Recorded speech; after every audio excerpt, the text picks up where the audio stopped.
Hello everyone. आप सभी का विजय एकेडमी के ऑफिशियल चैनल पर स्वागत है।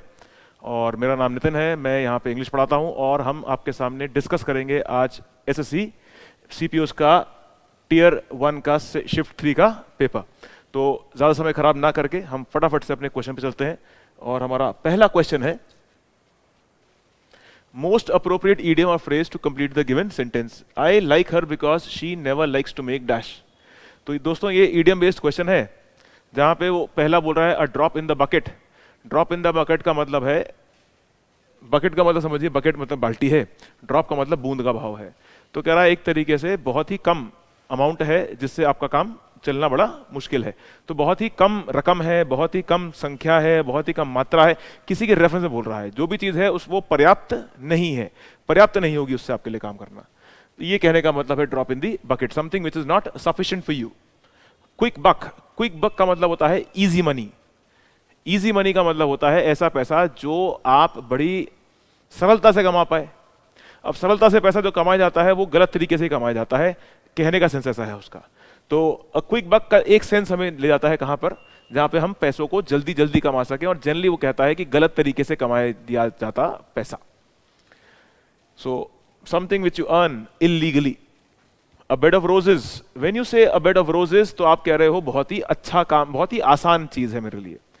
अ bed of thorns, a bed of roses उल्टे हो गए एक दूसरे के। सो वेन यू से अ बेड ऑफ रोजेज तो ऐसा काम कोई आपके लिए बहुत आसान है, बहुत आराम से जिंदगी चल रही है, सुकून से चल रही है, कोई परेशानी नहीं है, कोई दिक्कत नहीं है, उस भाव को दिखा रहा है बेड ऑफ रोजेज से। और slap on the wrist, slap का मतलब देखिए थप्पड़ मारने का सेंस होता है, रिस्ट तो कलाई होती है, लेकिन स्लैप ऑन द रिस्ट का मतलब हो गया कि किसी को जब आपने डांटा या फटकारा तो आपने ज्यादा सिवियरली नहीं डांटा, ज्यादा सिवियरली नहीं डांटा। डांटा तो है पर उसकी जो इंटेंसिटी है वो बहुत ज्यादा नहीं है, आपने सिर्फ उसको एक फटकार दी, हल्की फुल्की डांट से आपने उसको जाने दिया, कहने का मतलब उसका ऐसा। तो ये डांटने का सेंस हो गया। तो कह रहा है आई लाइक हर बिकॉज, मेरे को पसंद इसलिए है, और पूछ रहा है रीजन, क्यों पसंद है। तो उसने रीजन दिया, I like her because she never likes to make a quick buck, क्योंकि वो गलत तरीके से काम करना पसंद नहीं करती हैं, इसलिए मुझे वो अच्छी लगती हैं। सेंटेंस का भाव कुछ ऐसा है। तो हमारा आंसर बन गया सेकंड। चलिए अगला क्वेश्चन है, according select the incorrectly spelled word. अब पहला वर्ड एयरप्लेन है, हेलीकॉप्टर है, ग्लाइडर है और लेडी बग है। तो भाई देखो ग्लाइडर गलत है, इसको हटा दीजिए। अगले क्वेश्चन पे चलते हैं फटाफट। Select the most appropriate antonym of the given word specific.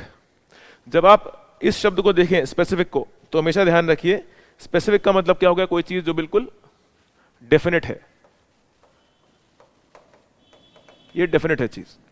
Topple, topple का मतलब है किसी चीज के गिरने का सेंस, है ना। टॉपल का सेंस गिरने का सेंस, तो हम ध्यान रखेंगे किससे, टंबल। टम्बलर, टम्बलर से ध्यान रख लीजिए, ना याद रहे। टम्बलर क्या होता है, लोटा, और लोटे का बेस अगर बराबर ना हो तो क्या करता है, वो लुढ़कता है, यहां वहां गिरता है। तो टम्बलर वर्ड से ध्यान रख लीजिएगा। समझ में आया बात। स्ट्रोल, स्ट्रोल का मतलब है एक कैजुअल वॉक। स्ट्रोल का सेंस किस चीज का, कैजुअल वॉक, टहलने के लिए निकल गए बस हल्की फुल्की, है ना। डॉक्टर बोलता है ब्रिस्क वॉक क्या करो, ब्रिस्क वॉक के मतलब चलने का तरीका कैसा बोल रहा है, तेज तेज चला करो, तेज तेज चला करो। लेकिन स्ट्रोल का मतलब है जैसे हम बिल्कुल आराम से टहल रहे हैं गार्डन में, पार्क में, कोई जल्दी नहीं है, बस घूमने फिरने हल्के फुल्के मस्ती के मूड में आराम से चले जा रहे हैं, वो स्ट्रोल का सेंस है। लॉफुल, नियम के अनुसार, random, not in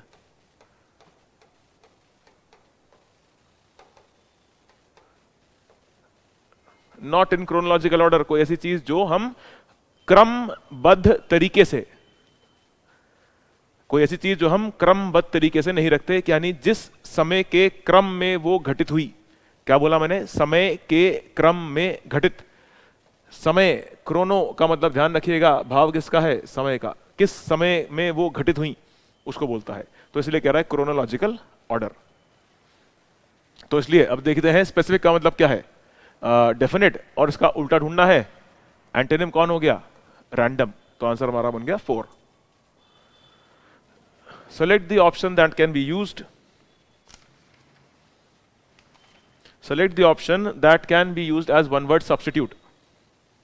one word ढूंढना है। For the given group of words. No longer used, no longer used का मतलब है जब ऐसी कोई चीज जिसका इस्तेमाल अब नहीं होता है। रीजन क्या है? Something new has been invented, क्योंकि उसकी जगह पर किसी नई चीज का आविष्कार हो गया है, इसलिए अब उसका इस्तेमाल नहीं होता। दोस्तों सिंपल भाषा में ऐसा कह रहा है कि देखिए, किसी जमाने में 2G था, फिर 3G आया, फिर 4G आया और फिर 5G। तो जब 5G आ गया तो अब 2G हमारे लिए क्या हो गया? उपयोगी नहीं रहा, हमने उसको हटा दिया, हमने उसे डिस्कार्ड कर दिया। अब डिस्कार्ड करने का मतलब क्या है? कोई ऐसी चीज जिसको हमने कहा अब हमारे काम की नहीं है, इसलिए हम उसको हटा रहे हैं। तो पहला वर्ड ऑर्नामेंटल है। ऑर्नामेंटल में सेंस होता है आभूषण, सजाने का। ये डेकोरेट करने का भाव है, सजाने का भाव है, तो ये हटा दीजिए। क्लासिक, कोई ऐसी चीज जो हमेशा के लिए होती है, सदाबहार होती है, वो क्लासिक का सेंस है। ऑब्सोलीट, ऑब्सोलीट का मतलब है ऐसी चीज जो इस्तेमाल नहीं होती है क्योंकि अब एक नई चीज आ गई है, इसलिए आंसर क्या हो गया? ऑब्सोलीट। 5G टेक्नोलॉजी नई है और 2G टेक्नोलॉजी क्या हो गई है? अब ऑब्सोलीट हो गई है। एंशिएंट का मतलब है पुराने जमाने का, पुराना जमाने का चीज है एंशिएंट, तो इसलिए इसे बेटा दीजिए। तो ऑब्सोलीट और एंशिएंट एक जैसे शब्द नहीं है। एंशिएंट का मतलब है जो पुराने जमाने चला आ रहा है, ऑब्सोलीट का मतलब है जो पुरानी होने की वजह से अब हट गई है, इसलिए मिक्स मत कर दीजिएगा दोनों शब्दों को। Keep count of, keep count of का मतलब होता है कीप ट्रैक ऑफ। ये keep count of, track of, count से ध्यान रखिए। काउंट का मतलब एक तरीके से दिमाग में रखिए, काउंटिंग कर रहा है उस चीज की, वो गिन रहा है उसको, वो कह रहा है कितनी गेंदें हो गई, तो हमें ट्रैक रखना पड़ता है कितनी गेंदें हो गई, है ना। कि कोई व्यक्ति ऐसा है क्रिकेट खेल रहा है, अब अंपायर मान लीजिए चीटिंग कर रहा है, तो अपनी जो टीम वाले हैं वो भी गिनती कर रहे होते हैं गेंद की, कि हाँ भाई इस गेंदबाज ने कितनी गेंदें फेंक दी हैं। तो कह रहा है कीप काउंट ऑफ का मतलब है इस बात का ध्यान रखो कि कितना काम हो गया है। अब वो नंबर के फॉर्म में है, किसी सेंस में है, लेकिन आइडिया है कि इस बात के ऊपर हमेशा हमेशा हमारा ध्यान बने रहना चाहिए। तो टू एक्ट मोर पोलाइटली, विनम्रता से काम कीजिए। पोलाइटली का मतलब विनम्रता का सेंस होता है, तो इसलिए पोलाइटली का सेंस यहां पर नहीं दिखता है, हटा दीजिए। टू रिमेंबर अ टोटल, एक ऑप्शन ये रखते हैं। टू एक्सेप्ट एन इन्विटेशन, किसी के न्योते को स्वीकार करना, तो हम किसी के न्योते को स्वीकार नहीं कर रहे हैं, इस कहानी में ऐसा नहीं है, ये बेटा दीजिए। To remind of a deadline, deadline का मतलब होता है एक ऐसी टाइम फ्रेम की बात कर रहा है जिसके बाद वो काम नहीं होना चाहिए। तो मान लीजिए मेरे घर में कुछ मजदूर लोग काम कर रहे हैं, तो उनको मैंने बोला कि देखिए भाई 22 फरवरी तक ये काम खत्म हो जाना चाहिए। तो जब मैंने बोला ये काम 22 फरवरी तक खत्म होना चाहिए, तो मेरे लिए ये क्या है? मेरी ये डेडलाइन है कि ये 22 फरवरी तक काम खत्म हो जाना चाहिए, इसके बाद मैं इस काम के कोई पैसे भी नहीं दूंगा आपको। आपसे काम पूरा नहीं हुआ, आप पूरा करेंगे भी, पैसे नहीं मिलेंगे, लेकिन तो डेडलाइन पे काम खत्म करोगे तो ही पूरा पैसा मिलेगा। तो डेडलाइन का मतलब है वो अंतिम तिथि, अंतिम समय का बिंदु जहां तक काम खत्म हो जाना चाहिए, इसलिए इसका मतलब ऐसा है। तो इसकी बात भी नहीं कर रहा, तो बचा कौन? Remember a total. ठीक, चलिए। Saurabh imitates his boss perfectly. Imitate करने का मतलब होता है नकल करना, इमिटेट करने का मतलब है नकल। अभी और देख रहे हो एप्स, एप कौन होते हैं? बंदर। अब बंदर क्या है? नकल कर रहा है, तो इमिटेट में नकल करने का भाव है, तो नकल करने का सेंस कौन हो गया? कॉपी।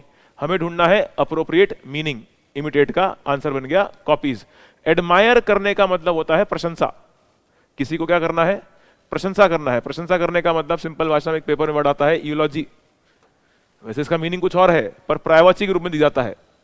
यूलॉजी का मतलब प्रशंसा है, पर ध्यान रखिए यूलॉजी, एक्सटोल, ये सब प्रशंसा के भाव है। यूलॉजी का स्पेसिफिक सेंस है किसी के मरने के बाद, किसी व्यक्ति के मरने के बाद आपने उसकी प्रशंसा में कहे हुए 2 शब्द, उसे वो यूलॉजाइज करना कहता है। एक्सटोल प्रशंसा है, तो ये भी प्रेज है, एडमायर है, कुछ इस तरह की बात बोल रहा है। हेट और वर्शिप, वर्शिप में किसी चीज की पूजा कर रहे हो, हेट में भाव है किस चीज का? लोथ, LOATHE, Abor, detest.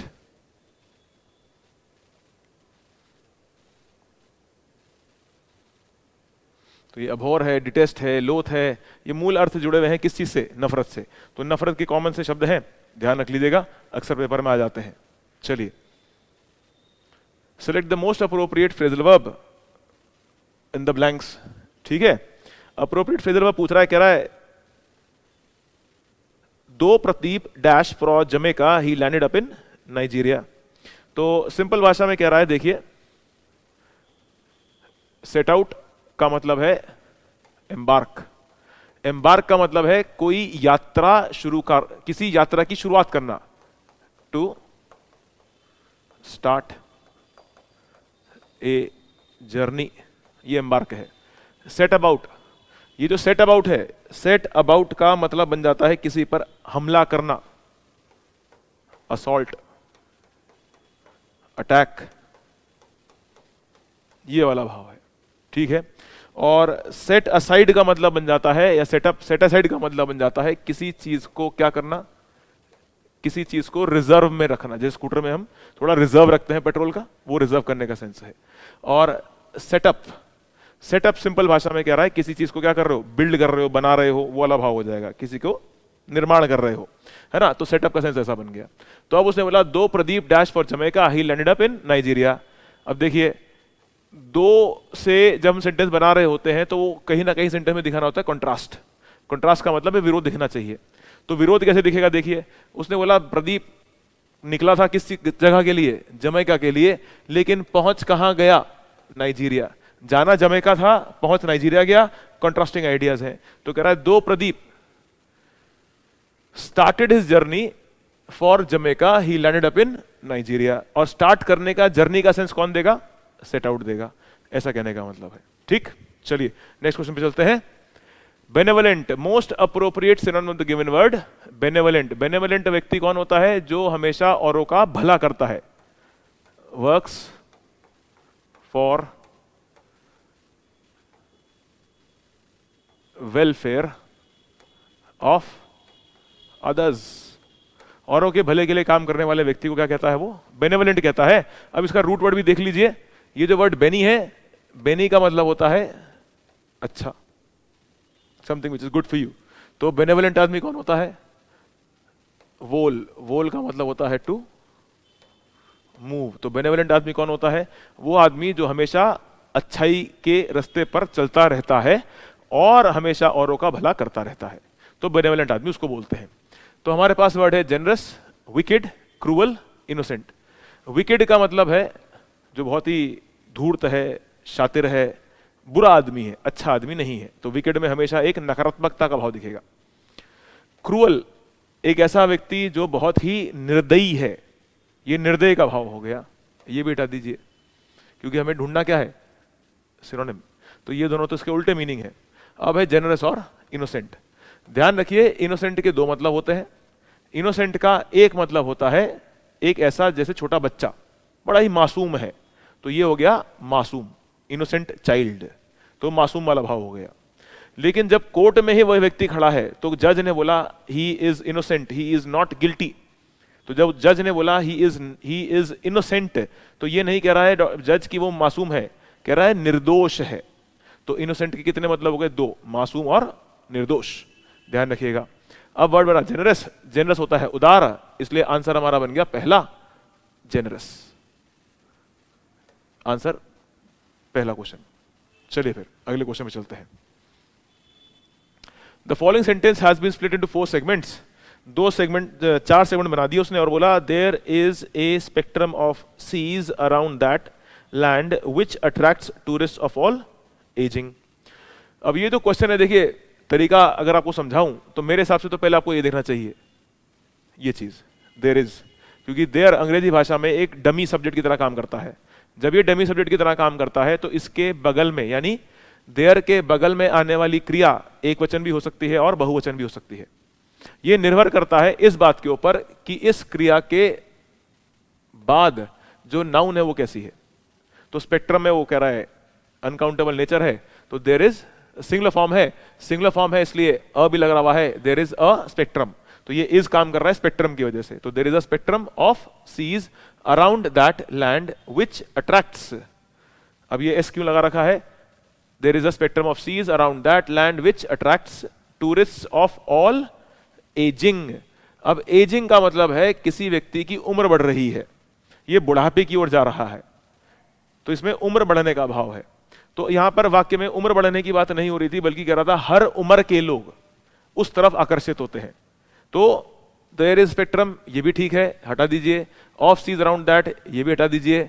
Lands which attract और tourist of all ageing, of all ageing की जगह होना चाहिए ऑफ ऑल एजेस। एजेस का मतलब है उम्र का भाव दिखाते हैं।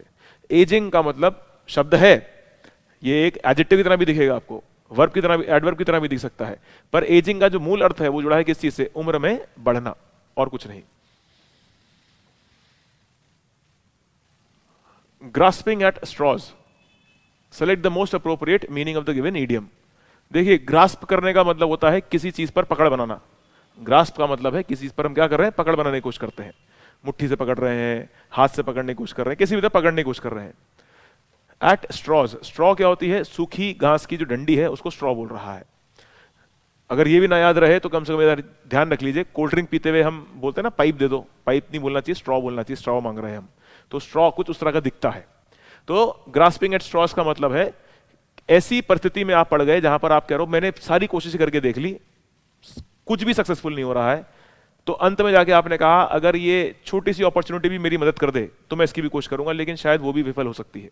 यानी कहने का मतलब नदी में, पानी में कोई व्यक्ति गिर गया, अब उसको तैरना नहीं आता है, तो वो किसी भी ऐसी चीज को पकड़ने या थामने की कोशिश करेगा जहां से वो बच सके, चाहे वो सूखी घास का तिनका भी क्यों ना हो।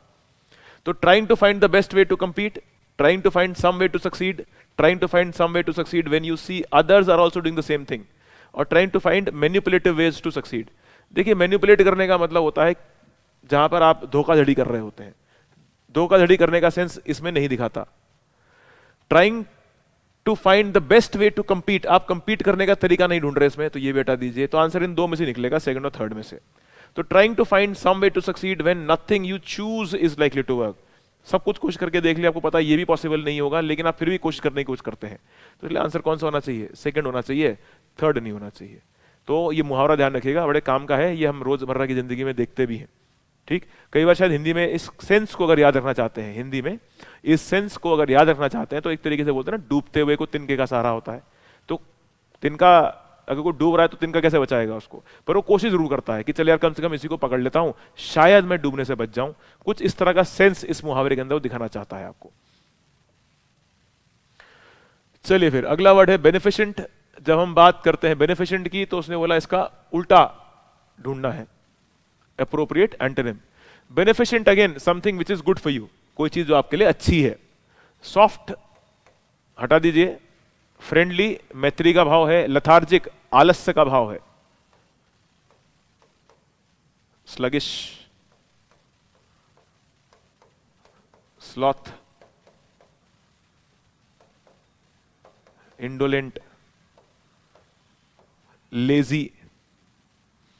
ये बड़े कॉमन शब्द हैं जो आपको पेपर में बहुत बार दिख जाएंगे जब वो आलस्य के सेंस को दिखा रहा होगा। ठीक, और जो क्रूअल है, क्रूअल में फिर हमारा जो भाव दिखता है वो क्रूरता का दिखता है। तो इन चारों में से अगर हम देखे जाए तो प्रॉब्ली हम क्रूअल को ज्यादा अप्रोप्रिएट मानेंगे रादर देन अदर ऑप्शंस। ठीक, the linguist analysis of the language revealed patterns. तो देखिए, मोस्ट अप्रोप्रिएट सिनोनिम ढूंढना है, कौन से वर्ड का? डिस्क्लोज का।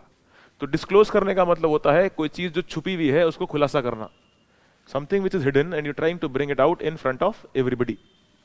ठीक, जैसे कोई बात राज की होती है तो उसको हम क्या कर रहे हैं? खुलासा कर रहे हैं उस चीज का। तो the linguist analysis of the language, भाषा का अध्ययन करने वाला कौन है? लिंग्विस्ट। लिंग्वा का मतलब क्या होता है? भाषा। तो लिंग्विस्ट कौन होते हैं? वो लोग जो भाषाओं के ऊपर काम करते हैं। The linguist analysis of the language revealed patterns and structures that were previously unknown। तो उसने बोला बस इतना बताओ डिस्क्लोज का सबसे अच्छा सिनोनिम कौन बन सकता है। तो लिंग्विस्ट तुम्हें बता दिया, भाषा के संदर्भ में है, नहीं काम करेगा। पैटर्न्स क्या होते हैं? कोई सीक्वेंस होता है, कोई तरीका होता है किसी को काम करने का। अननोन और रिवील्ड, अननोन का मतलब जिसको हम जानते नहीं है, और रिवील्ड का मतलब खुलासा करना है। तो सबसे अच्छा सिनोनिम कौन बन गया? रिवील। रिवील करने का मतलब है आपने चीज को खोल के रख दिया सामने व्यक्ति के। Select the option that can be used as one word substitute for the given group of words. Detailed list of goods dispatched with quantity and price to the purchaser। अब देखिए, मेरे हिसाब से जो भी कॉमर्स वाला व्यक्ति होगा उसके हिसाब से ये बहुत कॉमन टर्मिनोलॉजी है कॉमर्स की भाषा में। कॉमर्स की भाषा में आपको एक टर्म मिलेगा बहुत बार, लेजर। लेजर लेकिन वो होता है, वो बुक होती है जिसमें हम व्यक्तियों के नाम लिखते हैं, जिसमें लिखा होता है कि भाई इसने इतना पैसा दे दिया है, इतना पैसा बकाया है, तो इसमें डेबिट क्रेडिट करके लिखा हुआ होता है, ये हटा दीजिए। रिसीट, रिसीट वो होती है जो आप साइन करके देते हैं कि हाँ मैंने सामान मिल गया है, मेरे को वो डिलीवर हो चुका है, वो रिसीट है। सेल्स में सामान बेचने का भाव है। और इनवॉइस, इनवॉइस सिंपल भाषा में समझिए कुछ ऐसा, कॉमर्स वालों के लिए आसान होगा पर बाकी लोगों के लिए समझिए, कुछ इस तरह के कॉलम होते हैं, उसमें बोलेगा ये हमारा आर्टिकल है, आर्टिकल मान लेते हैं एक बैग है, एक बैट है, एक कैप है, मान लेते हैं। और अब उसने बोला इसकी क्वांटिटी कितनी है, आपने बोला 2 इसकी हैं, 5 इसकी हैं, 10 इसकी है। अब उसने बोला इसका एमआर, इसका जो बेस प्राइस है यानी कितने का पड़ा दुकानदार को, वो लिखा हुआ होगा। फिर उसको मल्टीप्लाई करके यहाँ पर प्राइस बना के आपको दे देगा टोटल कि इतना पैसा जीएसटी और ये जोड़कर पैसा बना दिया आपका। तो आपको बोलेगा भाई ये क्या है आपकी इनवॉइस। तो इनवॉइस क्या है, इनवॉइस एक वो पर्चा होता है जिसमें आपकी जो भी परचेजिंग करी है एक रिटेलर ने मैन्युफैक्चरर से, एक रिटेलर ने मैन्युफैक्चरर से परचेज किया, तो उस रिटेलर को बोल रहा है, या रिटेलर ने होलसेलर से परचेज किया तो वो होलसेलर को एक इनवॉइस दे देता है। तो इनवॉइस बेसिकली एक स्लिप है, एक स्लिप है जिसमें सारी मेंशन करी जाती है प्रोडक्ट के बारे में, उसकी बेसिक एमआरपी, उसकी बेसिक प्राइस, फिर उसका एमआरपी जहां पे वो मल्टीप्लाई करके उसको आगे दिखाता है। तो इसको डिटेल्ड लिस्ट ऑफ गुड्स, सामान dispatched with quantity price to the purchaser. अगला है a pretence of having virtuous character. अब देखिए प्रिटेंस करने का मतलब होता है ढोंग करना। प्रिटेंस में भाव किसका है, ढोंग करने का। बड़ा सिंपल सा वर्ड है, हम इसको बहुत बार देखते हैं, कौन सा, प्रिटेंड। प्रिटेंड, प्रिटेंड करने का मतलब भी क्या होता है, किसी को दिखाना जो तुम हो नहीं। Pretence of having virtuous character, moral और रिलीजियस। कह रहा है वर्चुअस का मतलब होता है नैतिकता से भरा हुआ, नैतिकता से भरा हुआ आपका किरदार है जिसमें मॉरल और रिलीजियस बिलीफ्स हैं, फिर से नैतिकता से या धर्म से संबंधित आपकी एक धारणा है, सोच है, विश्वास है आपका, और principles etcetera that one does not really possess. पर वास्तविकता में देखा जाए तो ये इस व्यक्ति के अंदर होता ही नहीं है ही नहीं उसके अंदर वो चीज, वो ढोंग करता है इस चीज का, ढोंगी है वो एक तरीके का। तो उस प्रकार के व्यक्ति को अंग्रेजी भाषा में क्या कहते हैं, पहला वर्ड पकड़े तो गलेबल। गलेबल आदमी वो होता है जो बड़ी आसानी से औरों की बातों में आ जाता है, उसे हम बोलते हैं गलेबल, ठीक है।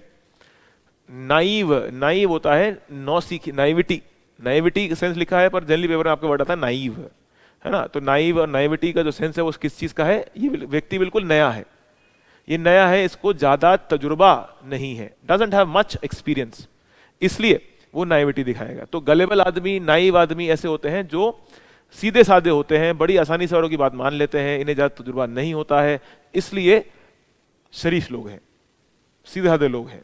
तो इसलिए दोनों ऑप्शन तो हटा दीजिए। श्रूड और हिपोक्रेसी। जब आप श्रूड की बात करते हो तो एक वर्ड आता है पेपर में बहुत बार, एस्ट्यूट।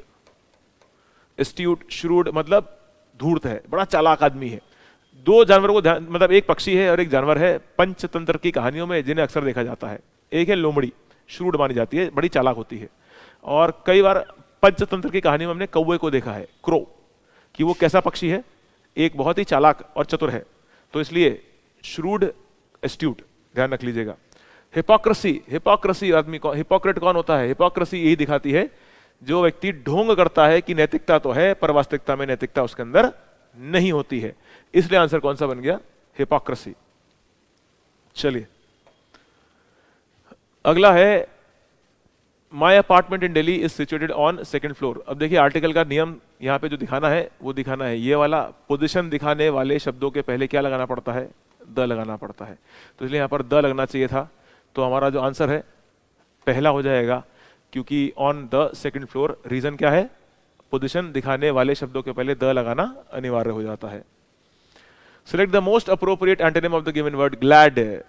ग्लैड में जो भाव है वो खुशी का भाव है, और जब खुशी का भाव है तो दोस्त देखिए प्लीज्ड, अगर हम देखें वर्ड तो ये तो ऑटोमेटिकली खुशी का भाव दिखा रहा है, तो ये तो हटा दीजिए, ग्लैड में खुशी का सेंस हो गया।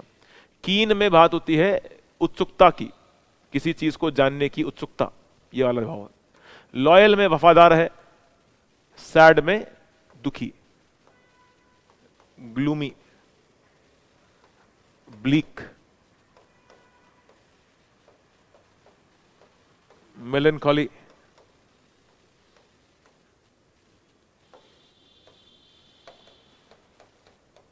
डिजेक्टेड, मतलब ये दुखी, उदास, हताश, निराश, ये ऐसे शब्दों के अगल बगल घूम रहे होते हैं यहां पर। ठीक। I like to read books but my brother prefers to watching movies. देखिए ये जो वर्क क्वेश्चन है कुछ ऐसा है जहां पे लाइक के साथ उसने लगा रखा है टू प्लस वर्ब की फर्स्ट फॉर्म। तो अंग्रेजी भाषा कह रही है यहां पर भी आपको प्रेफर के साथ क्या लगाना पड़ेगा, टू प्लस वर्ब की फर्स्ट फॉर्म, आईएनजी नहीं। ऐसा नहीं है कि टू के साथ आईएनजी नहीं आता, बिल्कुल आता है। कुछ फ्रेजेस ऐसे हैं जिनके साथ टू के साथ वर्ब की फर्स्ट फॉर्म में आईएनजी लगाता है, जिसमें से मैं कुछ एग्जांपल देता हूं आपको, हमने क्लास में डिस्कस किया हुआ है। एग्जांपल के रूप में एक आपको दूं, looking forward to meeting, to meet you. तो जब फ्रेज कौन सा हो, लुक फॉरवर्ड टू, तो उसमें आंसर ये बनना चाहिए, ये नहीं। ये बहुत कॉमन फ्रेज है जो पेपर में पूछा जाता है, जैसे he is accustomed to smoking. accustomed to smoking का मतलब है कि वो आदत है, आदी है किस चीज का, धूम्रपान का। स्मोकिंग इस समय सिगरेट पी रहा है नहीं, स्मोकिंग का मतलब है धूम्रपान का भाव, ये वाला सेंस पकड़ रहा है। तो इसलिए कुछ फ्रेज ऐसे हैं जहां पर टू के साथ हमें आईएनजी दिखता है, टू के साथ आईएनजी दिखता है, तो ये गलत नहीं होता है, ये ग्रामेटिकली सही है, पर इस परिस्थिति में सही नहीं है, क्योंकि यहां पर लाइक के साथ टू प्लस वी1 है और ऐसे ही प्रेफर के साथ टू प्लस वी1 काम करना चाहिए। इसलिए हमारा आंसर कौन सा बन गया, सेकंड। चलिए, select the grammatically correct sentence. The simple mistake which was committed by the boy haunted her for years. And simple mistake. अब देखिए ये क्वेश्चन, ये है आर्टिकल बेस्ड क्वेश्चन। अंग्रेजी भाषा में हमारे पास ए, ई, आई, ओ, यू, हमारे पास वावल्स होते हैं। अगर शब्द की शुरुआत इससे हो, पहला पॉइंट। दूसरा, साउंड वावल की हो, ए, ओ, आ, ई वाली, और साथ बैठा हो एक वचन संख्यावाचक संज्ञा। अगर ये तीन कॉम्बिनेशन देख के इस्तेमाल करोगे तो वो कह रहा है कि तुम एन लगा सकते हो, वरना तुम एन का इस्तेमाल नहीं कर सकते। तो उसने बोला भाई मिस्टेक एससीएन है, हाँ है, मिस्टेक का बहुवचन मिस्टेक्स, एससीएन बन गया। लेकिन ये दो बातें फुलफिल नहीं कर पाया, कौन सा, कि भैया एस वावल नहीं है और एस में साउंड भी वावल की नहीं है, तो दोनों ही बातें गलत हो गई, इसलिए मैं यहां पर एन का प्रयोग नहीं कर सकता, गलती यहां पे है। तो the simple mistake which was committed by an boy, अब सेम इसी बात को रखते हैं। चलिए, तो बॉय क्या है, एससीएन है, एक वचन संख्यावाचक संज्ञा, उसने बोला हाँ है। बॉय का पहला लेटर क्या है, बी, क्या ये वावल है, उसने बोला ना। क्या ये साउंड वावल की है, उसने बोला नहीं, तो इसलिए आप एन का इस्तेमाल नहीं कर सकते। सेम स्टोरी यहां पर भी थी, इसलिए पॉसिबल नहीं। तो भैया आंसर कौन सा, पहले ही बचा, the simple mistake which was committed by the boy haunted her for years, ये आपका आंसर बन गया।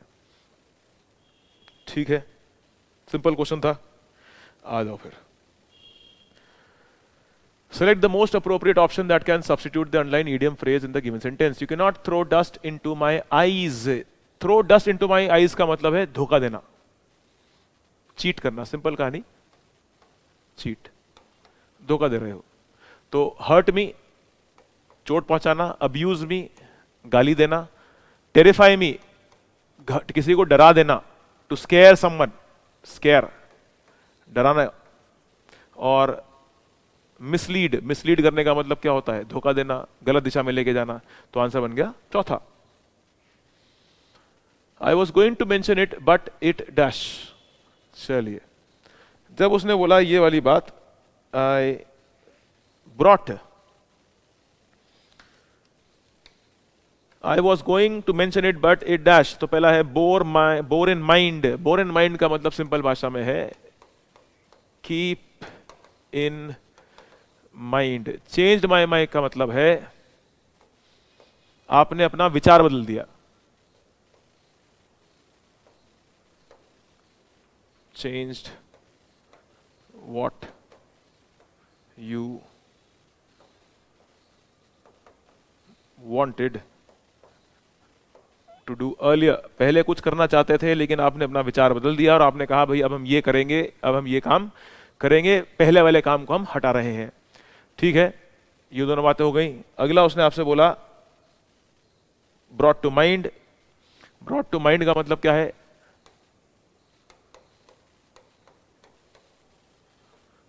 मेक समवन रिमेंबर, किसी को कोई चीज याद दिलवाना। ब्रॉट टू माइंड कि उसने बोला अरे आप पिकनिक पे जा रहे थे, रास्ते में उसने बोला अरे हमने प्लास्टिक की प्लेटें तो ली ही नहीं, तो उसने बोला ओहो याद आ गया, चल आगे की दुकान से अब ले लेंगे। Brought to mind.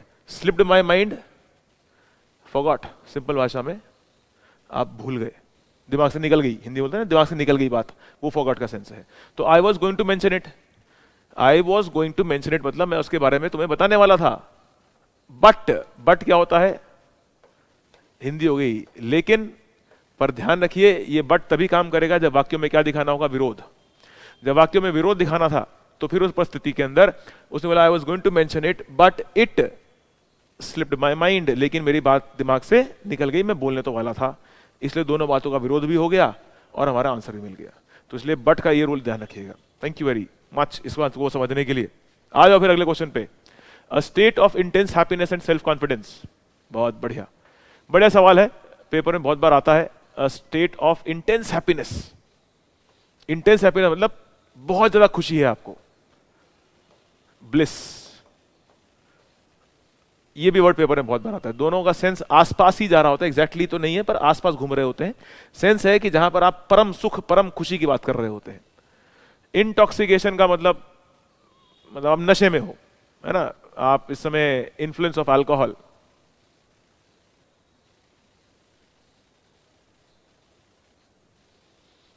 आप नशे में हो उस समय, तो ये कह रहा है। Oblivion, forgot, nobody knows you now, कोई भी आपको अब याद नहीं रखता है, सब भूल गए आपको। ऑब्लिवियन का सेंस जहां पे आपका नाम लोगों की स्मृति से ही हट गया, वो ऑब्लिवियन का सेंस हो गया। और टुशे, टुशे है एक तरीके से अप्रिशिएट करने का सेंस, एक तरीके से समझने की बात। ये जो वर्ड टुशे है, तो ये जो अप्रिशिएट करने का सेंस है कुछ ऐसा है जैसे आपने ओलंपिक्स में देखा होगा, दो लोग होते हैं जो तलवारबाजी कर रहे होते हैं, तो वो फेंसिंग बोलते हैं उसको। उस फेंसिंग के गेम के दौरान आपको सामने वाले व्यक्ति को अपनी तलवार से टच करना होता है। सो अगर ओपोनेंट आपको टच कर गया तो बोलता है टुशे, और फिर वो सेंस उस तरीके का है जहां पर कहा जा रहा है कि हाँ अब आपके इस एफर्ट को प्रशंसा करी जा रही है कि आप उसके डिफेंस को भेदते हुए आपने उसको टच करा दिया अपनी उस फेंस से। That mean the sword that you had in your hand. तो अब तुम्हारे पास क्या है? आंसर मिल गया, यूफोरिया, क्योंकि स्टेट ऑफ हैप्पीनेस दिखाना है। अ प्लम जॉब, देखिए ये जो ईडियम है प्लम जॉब बड़ा इंटरेस्टिंग है, क्योंकि प्लम किसी जमाने में ब्रिटेन की भाषा, ब्रिटेन में जब इस शब्द का यूज होने लगा ऐसा, तो प्लम जॉब किसके लिए हो रहा था? ऐसे काम के लिए जिसमें आपको रफली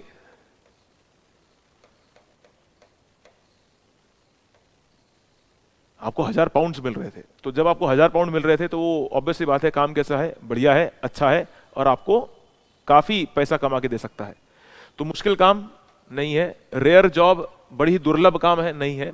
a job involving extensive travelling, अत्यधिक यात्रा करनी है, नहीं। An easy and pleasant job, क्योंकि आपको मिल रहे हैं कितने? 1000 पाउंड। इसलिए प्लम का मतलब यहां से ध्यान रख लीजिएगा, ये सेंस दिया जा रहा था इस मुहावरे के अंदर। आइए अगले क्वेश्चन पे चलते हैं। Select the most appropriate idiom that can substitute the underlined segment. He made a mess of that bookcase he was supposed to be repairing. तो make a mess का मतलब होता है आपने उस चीज को पूरा बिगाड़ दिया। हिंदी में बोलते हैं रायता फैला दिया, ये वही है, रायता फैला दिया, चीज खराब कर दी, ये वाला कहानी है। तो इसका जो आंसर है वो कौन सा है? ब्रॉट टू डॉग्स ब्रेस्ट, ये तो नहीं है। Made a clean breast, made a clean breast का मतलब होता है किसी, मतलब हिंदी बोलते हैं ना हम, छाती से बोझ उतार दिया हमने। तो कोई राज मन में छुपा हुआ था, वो राज का हमने हर किसी को बता दिया, उसको डिस्क्लोज कर दिया, और कोई भी हिडन बात थी उसको हमने अपने दिल से निकाल दिया, ऐसा बात बोल रहा था। तो सिंपल भाषा में अगर एक वर्ड समझना चाहो तो उसने कन्फेस कर लिया कि हाँ ऐसा हुआ, ऐसा नहीं हुआ, what ever happened. Made a pigs year, made a mess, यानी हिंदी में रायता फैला दिया। हैड अ बुचर्स लुक, किसी को बहुत घूर के देखना, गुस्से में देखना, कुछ ऐसा बात बोलता है। क्योंकि बुचर, बुचर कौन होता है? बुचर मांस काट रहा है ना, उसको बोल रहा है। Keep a straight face, keep a straight face का मतलब होता है एक तरीके से जहां पर आपको बोला जा रहा है अपने अपने जो इमोशंस हैं, अपने जो एक्सप्रेशंस हैं, और खास तौर से हंसी वाला, जब आपको हंसी आ रही है, आपका मन कर रहा है हंसने का सामने वाले पर, लेकिन आपको बोला जा रहा है कि हंसना नहीं है, चुपचाप उसको सुन लो। आपसे बड़े हैं या आप जो भी बात बोल रहे हैं आप एक्सेप्ट कर लीजिए, हंसिए मत उस पर। उसे बोल रहा है कीप अ स्ट्रेट फेस। तब तुम अगर यहां पर देखो तो क्या बोल रहा है?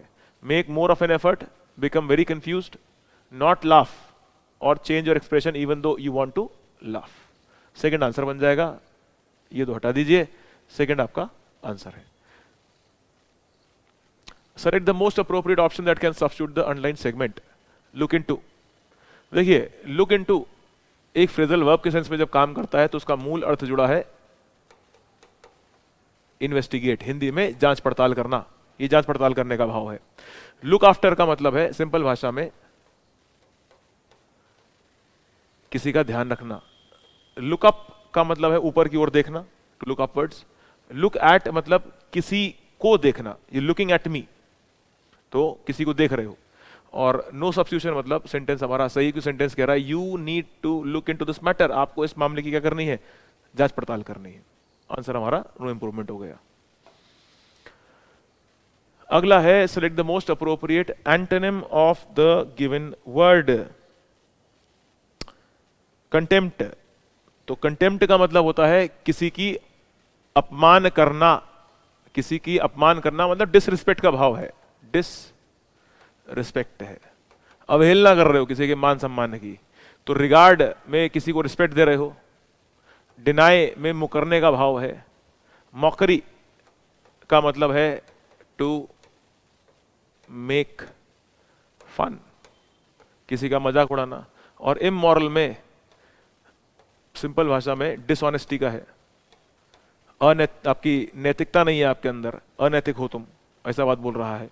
तो आंसर कौन सा बन गया? रिस्पेक्ट। कई बार ध्यान रखना वर्ड ये भी दिखता है रेवरेंट, तो रेवरेंट में भी सेंस किसका है? रिस्पेक्ट का है, इसके लिए ध्यान रखिएगा। Which of the following sentences 4 words are underlined out of which one word is incorrectly spelled? Identify the incorrectly spelled word. चलो भाई, तो बोल रहा है कि इसमें से इनकरेक्टली स्पेल्ड वर्ड को ढूंढना है। तो ग्रैंडियोर की जो स्पेलिंग है GRANDDEUR होता है साहब डियोर में, तो इसलिए ये नहीं होगा, गलती हमारी पहली है। बाकी मीनिंग वाइज अगर ध्यान रखो तो टेस्टिमनी का मतलब होता है गवाही, टेस्टिमनी गवाही का भाव है। रुइंस को अगर आप नाउन के रूप में देखेंगे तो मिलेगा खंडहर, ये खंडहर का भाव हो सकता है। रुइंस को अगर आप वर्ब के रूप में देखेंगे तो इसका अर्थ हो सकता है किसी चीज को क्या करना? बर्बाद कर देना, ठीक। और करेजियस में बात है बहादुरी की, ये बात करता है वैलर, करेज, ये बहादुरी की बात करता है। ये आपका वर्ड पेपर में बहुत आता है, इंट्रेपिड, ध्यान रख लीजिएगा। ये बहादुरी के शब्द हैं जो अक्सर एग्जाम में देखने को मिल रहे होते हैं। Face the music, to work way every possible way to be cheated by someone, to have the problem with money, to accept punishment. Face the music जुड़ा है इस चीज से, punishment से। To face the music, आपने कोई गलती करी तो आपको उसकी सजा मिलेगी, तो आपको उसको एक्सेप्ट करना पड़ता है। To criticize someone severely, किसी की तीखी आलोचना करना, severely criticize, तो तो तीखी आलोचना करना है तो रेट का मतलब तो किसी को हम रेटिंग देते हैं ना, स्टार्स देते हैं, एक रेट का मतलब ये हो सकता है किसी का दाम हो सकता है, तो उसकी बात नहीं कर रहा। स्कॉफ का मतलब होता है अगेन मॉक, मजाक उड़ाना, तो ये भी हटा दीजिए। रेमॉन्स्ट्रेट, जो वर्ड रेमॉन्स्ट्रेट है, ये सिंपल भाषा में अगर ऐसे बोले तो ये कह रहा है कि रेमॉन्स्ट्रेट में जो भाव है वो किस चीज का है, वो सिर्फ इतना सा है कि हम क्या कर रहे हैं, प्रोटेस्ट, चैलेंज।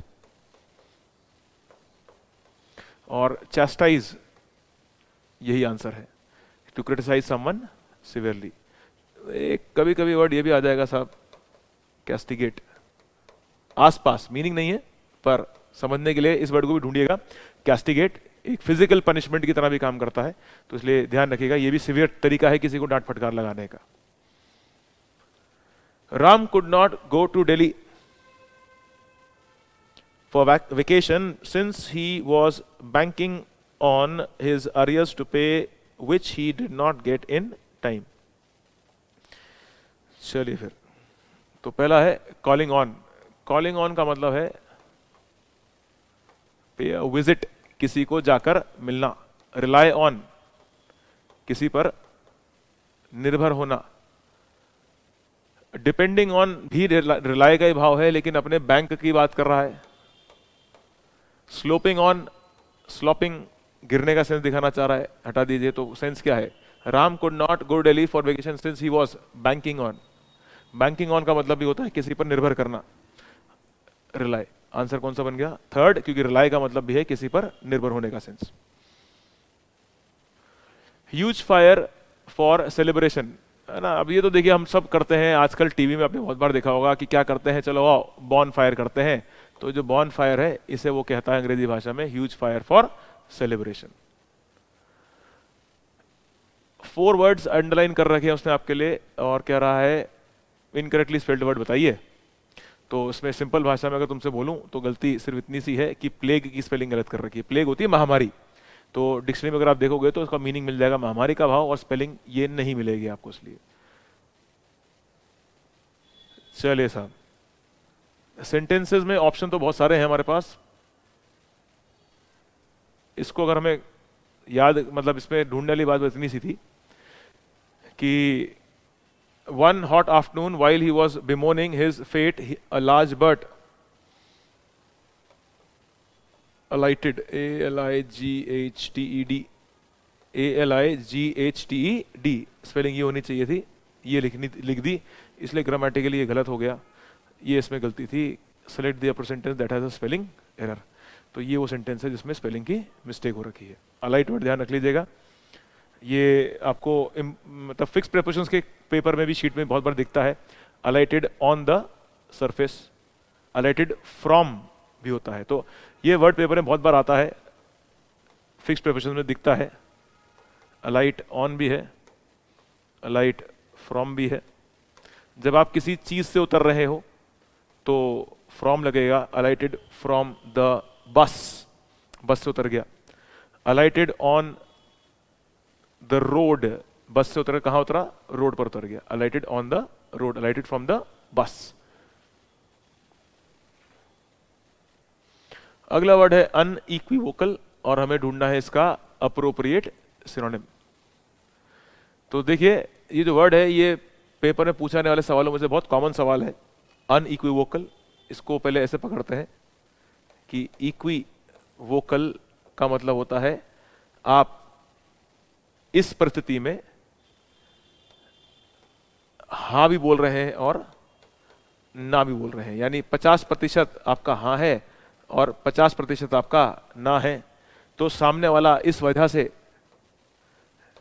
किस अवस्था में चला गया, कंफ्यूजन, वो कंफ्यूज हो गया। तो इक्विवोकल का जो सेंस है वो किस चीज का है, वो कंफ्यूज्ड का है, क्योंकि आप हाँ भी बोल रहे हो और ना भी बोल रहे हो, इसलिए सामने वाला व्यक्ति समझ नहीं पाता कि आप कहना क्या चाहते हो। तो रूट वर्ड ध्यान रखिएगा, इक्वी का मतलब है बराबर, और वोक का मतलब है साउंड, आवाज, तो इक्वी वोकल। अब ऐसी वर्ड पकड़ते हैं एम्बिगुअस। एम्बी का मतलब है बोथ, दोनों, और जब आप एम्बिगुअस बोलते हैं तो आप दो आंसर दे रहे हैं, you giving two answers, and when you give two answers it creates again confusion. तो भाई एम्बिगुअस और इक्विवोकल है तो एक ही परिवार के, दोनों ही क्या क्रिएट है? कंफ्यूजन। ये दोनों में कंफ्यूजन का सेंस है। अब इसके आगे उसने लगा दिया अन, ये नेगेटिव भाव है, तो कह रहा है अनइक्विवोकल मतलब बिल्कुल क्लियर है, अनएम्बिगुअस मतलब बिल्कुल क्लियर है, तो इसलिए आंसर कौन सा बन गया? अनएम्बिगुअस। ये क्वेश्चन था हमारा। बढ़िया क्वेश्चन है, पेपर में वर्ड बहुत बार आता है, इसको प्लीज इस वर्ड को जरूर ध्यान रखिए, बहुत काम का शब्द है ये। और कंप्लीट का मतलब पूरा है, डाउट का मतलब किसी पर संदेह करना है, और आर्टिकुलेट करने का मतलब होता है किसी चीज को एक्सप्रेस कर रहे हो आप। कैसे एक्सप्रेस कर रहे हो? क्लियरली एक्सप्रेस कर रहे हो, वो आर्टिकुलेट करने का सेंस होता है। Appropriate meaning of the underline word, we shouldn't blame or envy. Envy का मतलब है ईर्षा, ये ईर्षा का भाव है, और जेलसी में भी ईर्षा का भाव होता है। तीन हटा दीजिए। The disadvantages of listening to music at a loud volume include loss of hearing. तो उसमें पूछ रहा है आपसे कि भाई स्पेलिंग मिस्टेक ढूंढनी है। उम्मीद है क्वेश्चन देख के खुद ही दिख रहा होगा कि इसमें छोटी सी गलती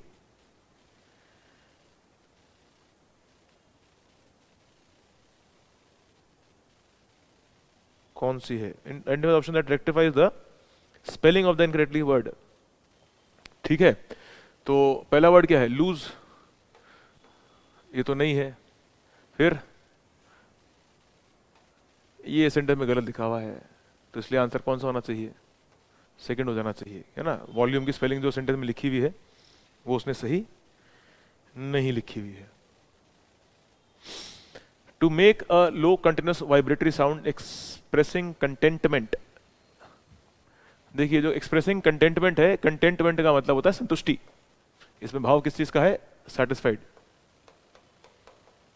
संतुष्टि का भाव है। तो जब बिल्ली, और खासतौर से बिल्ली की आवाज कर रहा है, तो बिल्ली जब वो आवाज करे जिसमें उसको संतुष्टि का भाव हो, उस आवाज को अंग्रेजी भाषा में क्या कहते हैं? ये क्वेश्चन है। रोर तो नहीं है, रोर तो शेर की आवाज होती है, हटा दीजिए इस ऑप्शन को। तो म्यू, बज और पर, ये जो बज का सेंस है ये जुड़ता है जनरली किससे? मक्खी के सेंस में। शोर शराबा, भिन भिन भिन भिन भिन वाली जो आवाज होती है उसको बोल रहा है, ये भी हटा दिए। तो अब ये दो ऑप्शन है, म्यू और पर। तो अंग्रेजी भाषा कहती है जब आप कंटेंटमेंट की बात करते हो तो ये जो शब्द है म्यू, ये कहीं ना कहीं इस बात को बड़ी क्लियरली दिखा देता है, जो उसको आपको उत्तर देता है कि नहीं, सवाल ये है।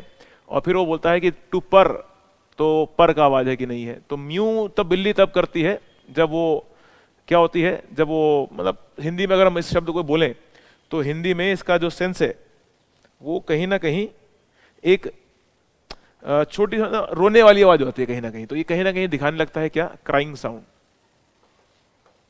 म्यू जो वर्ड है। और जो पर है, ये जो पर वाला जो सेंस है वो बिल्ली तभी देती है जब उसके अंदर भाव किस चीज का होता है? संतुष्टि का होता है। तो इसलिए अब इन दो सवालों में से अगर हम देखें तो ये दो ऑप्शन हटा दीजिए। ये इसलिए नहीं है क्योंकि इसमें क्राइंग साउंड का सेंस मिलता है और पर में कंटेंटमेंट का सेंस मिलता है, इसलिए आंसर कौन सा बन गया? फोर्थ। ये आपका आंसर बन जाएगा। ठीक, चलिए अगला। Minimum people needed for a meeting. तो minimum number of people who are required for a meeting. Forum तो वो जगह है, वो प्लेटफॉर्म हो गया। फोरम तो क्या है? प्लेटफॉर्म, मंच है। तो ये मिनिमम नंबर नहीं, हटा दीजिए।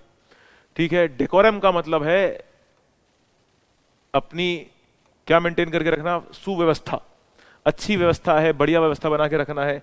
पिन ड्रॉप साइलेंस होना चाहिए, यानी आपका अच्छा व्यवहार किसी बड़े के सामने। क्लास में क्या होता है? डेकोरम। जज के सामने क्या मेंटेन कर रखते हैं हम? डेकोरम। तो डेकोरम का सेंस जुड़ा है किस चीज के साथ? जहां पर आप अपने अच्छे बिहेवियर को दर्शा रहे होते हैं, समाज में रहने के तरीके को दिखाते हुए। ठीक है, तो ये बता दीजिए। अब बचा कोरम और अडेंडम। अडेंडम और कुछ नहीं है, एक एडिशनल जानकारी होती है जो हम अंत में ऐड कर देते हैं। एडेंडम क्या है? Additional info added at the end, उसको बोल देता है। और जो वर्ड कोरम है ये यही है जहां पे बोल रहा है minimum people needed for a meeting, ये उसके कहने का मतलब है। अगला है Henry's short stories are read all over the world till now because they are pithy. Pithy का मतलब और कुछ नहीं दोस्त, सिर्फ इतना सा है कि ऐसी कोई चीज जो बहुत ही संक्षिप्त रूप से लिखी गई है। सिंपल कहानी, something which is brief but it is brief है और मीनिंगफुल है। Meaningful, brief and meaningful. जैसे हम स्कूल में जब थे तो हमारे स्कूल में लिखते थे हम प्रेस से समरी। आप लोग स्कूल में समरी प्रेस से इसके नाम से कुछ जानते होंगे, शॉर्ट स्टोरी प्रेस से समरी ऐसे कुछ चल रहे होते थे। तो अगर हम देखें तो कह रहा है एग्जैजरेटेड येट शॉर्ट। एग्जैजरेट करने का मतलब होता है किसी चीज को बहुत बढ़ा चढ़ा के दिखाना, वो एग्जैजरेट करने का सेंस है, ये हटा दीजिए। फैसिनेटिंग एंड लेंथी, आकर्षित करने वाली है, नहीं है। इल्यूसिव एंड रियल, नहीं। कंसाइज, बिल्कुल, क्योंकि ब्रीफ होती है। Expressive, yes. तो आंसर कौन सा है? थर्ड। तो पिथी का ध्यान रखिए, कंसाइज से, ब्रीफ से, ठीक। देखिए कभी कभी आपका ये वर्ड आता है मतलब याद रखने के लिए, लैकोनिक, टर्स, ये दो वर्ड अक्सर पेपर में देखे गए हैं, इसके आसपास के सिनोनिम होते हैं, ध्यान रखिएगा। और अगला है हमारा वर्ड वल्नरेबल, और हमें इसका ढूंढना है सिनोनिम। वल्नरेबल का मतलब है जिसको हम नुकसान पहुंचा सकते हैं, जिसको हम आघात पहुंचा सकते हैं, ये वल्नरेबल का सेंस है। तो ससेप्टेबल का मतलब भी यही होता है, ऐसा कोई कंडीशन या ऐसी कोई परिस्थिति जिसमें हम किसी को नुकसान या चोट पहुंचा सकते हैं, कोई हानि हो सकती है। वो उस परिस्थिति में ऐसा है जो बहुत नाजुक अवस्था में है, जहां से उसको चोट या नुकसान पहुंच सकता है, वो ससेप्टेबल है। जैसे छोटा बच्चा होता है, उसे बहुत जल्दी जुकाम, खांसी, बुखार हो सकता है, क्योंकि उसकी जो शरीर की प्रतिरोधक क्षमता है वो बहुत ज़्यादा नहीं होती है। इसलिए हम बोलते हैं कि a child is very much vulnerable when, specifically during the winter season, during the summer season, when he is not taken care of properly. जब ध्यान ना रखा जाए उसका, तो फिर वो जनरली देखा जाता है कि वो बीमार हो जाता है ना। तो वल्नरेबल जिसको हम बड़े आसानी से नुकसान पहुंचा सकते हैं। गार्डेड का मतलब है किसी चीज को आपने बहुत संभाल के रखा हुआ है, उसकी बहुत प्रोटेक्शन कर रखी है। डिलेक्टेबल का मतलब होता है सिंपल भाषा में टेस्टी, स्वादिष्ट है। और एमिएबल का सिंपल भाषा में मतलब है फ्रेंडली। ये बड़े बेसिक वर्ड हैं जो एग्जाम में फिर बहुत बार दिखते हैं, पर वल्नरेबल एग्जाम में फिर बहुत ज़्यादा पूछा गया है, इसका जरूर ध्यान रखिएगा। और आगे का सेक्शन हम अगले वीडियो में जरूर देखेंगे, और वहां पर हम मिलेंगे दोबारा से, जहां पे डिस्कशन होगा कॉम्प्रिहेंशन और क्लोज टेस्ट को लेके। ऐसे ही हमारे चैनल को लाइक, सब्सक्राइब करते रहिएगा और अपनी नॉलेज को अपडेट करते रहिएगा। Thank you very much. जय हिंद।